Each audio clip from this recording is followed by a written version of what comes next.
हरियाणा में बीजेपी मंत्री और नगर परिषद चेयरपर्सन के बीच का विवाद तूल पकड़ता जा रहा है, गहराता जा रहा है, इतना गहराता जा रहा है कि ये कहा जा रहा है कि जब मंत्री बाबू ने नगर परिषद का दौरा किया तो उनके जाने के पीछे से ही नगर परिषद चेयरपर्सन ने कार्यालय की शुद्धि रखवा दी, हवन रखवा दिया, पाठ रखवा दिया। तो आखिर इस विवाद की शुरुआत कहां से हुई, विवाद अब किस मोड़ पर है, क्या वजह है, सब आपको बताएंगे। नमस्कार, आप देख रहे हैं की दहाड़, मैं हूं आपके साथ हूं पांडे। सोनीपत की गोहाना विधानसभा से विधायक और हरियाणा सरकार में मंत्री डॉक्टर अरविंद शर्मा और नगर परिषद की चेयरपर्सन रजनी विरमानी के बीच विवाद है। सूत्र तो यही बता रहे हैं, क्योंकि हाल ही में जब 27 मई को डॉक्टर अरविंद शर्मा ने नगर परिषद से डोर टू डोर कूड़ा उठान के लिए जो गाड़ियां थी उन्हें हरी झंडी दिखाई, तो इस कार्यक्रम में नगर परिषद के वाइस चेयरपर्सन मौजूद रहे, लेकिन नगर परिषद की चेयरपर्सन मौजूद नहीं रही, ना ही उनके पति रहे। अब जब मीडिया से बात हुई तो डॉक्टर अरविंद शर्मा ने कहा कि हमने उन्हें फोन किया लेकिन वो फिर भी नहीं आए, तो ऐसे में विवाद खुलकर सामने आ गया।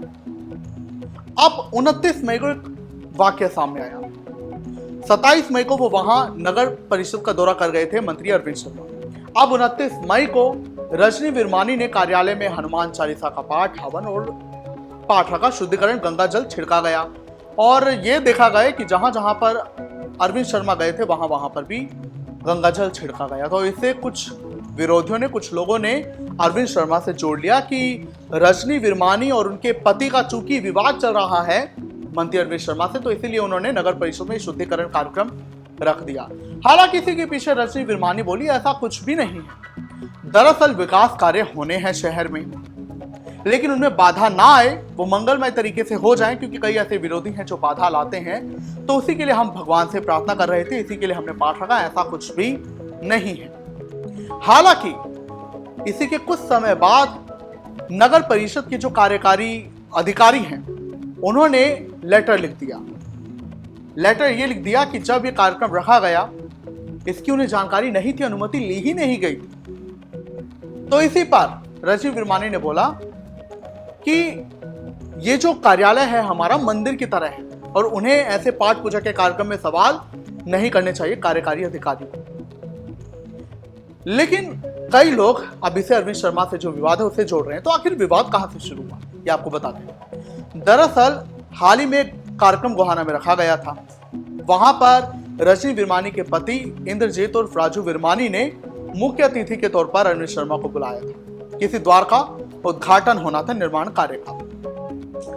तो वहां पर हुआ क्या, कुछ अव्यवस्था हुई होगी, तो उसी को लेकर अरविंद शर्मा ने टोक दिया भरे मन से। तो कुछ लोग बता रहे कि इसी को राजू विरमानी ने अपना सार्वजनिक तौर पर अपमान माना। उसके बाद से इनके बीच दरार आनी शुरू हो गई है। दोनों मियां बीवी ने मंत्री के कार्यक्रमों से दूरी बनाई हुई है। और एक और विवाद इस बात पर तूल पकड़ गया है कि जो पंचनद द्वार है, जो पंचनद सोसाइटी है, वहां पर एक द्वार बनना है मेन बाजार के पास। अब जो नगर परिषद की चेयरपर्सन है वो चाहती है वो द्वार यहीं मेन बाजार के पास बने, लेकिन लोग जो पंद्रह पार्षद है वो ये कह रहे कि पहले ही यहाँ पर इतनी भीड़ है, तो जब द्वार बनेगा तो यातायात इसमें प्रभावी होगा और ठप पड़ भी सकता है क्योंकि दिक्कत आ जाएगी। और मंत्री ने भी कहा है कि द्वार यहाँ नहीं कहीं और बनना चाहिए, वो इसके विरोध में है। तो ये भी एक विवाद की वजह माना जा रहा है। और अभी 15 पार्षद रजनी विरमानी के विरोध में बताए जा रहे हैं। वो कह रहे हैं कि वो अपने मनमाने ढंग से काम करती हैं, हमारी राय लेते ही नहीं है। खैर जो भी हो, लेकिन काम तो तभी चलेगा जब सब में तालमेल बना रहे। क्या आप कहेंगे इस पूरे मामले पर, इस खबर पर? कमेंट्स में जरूर बताएं।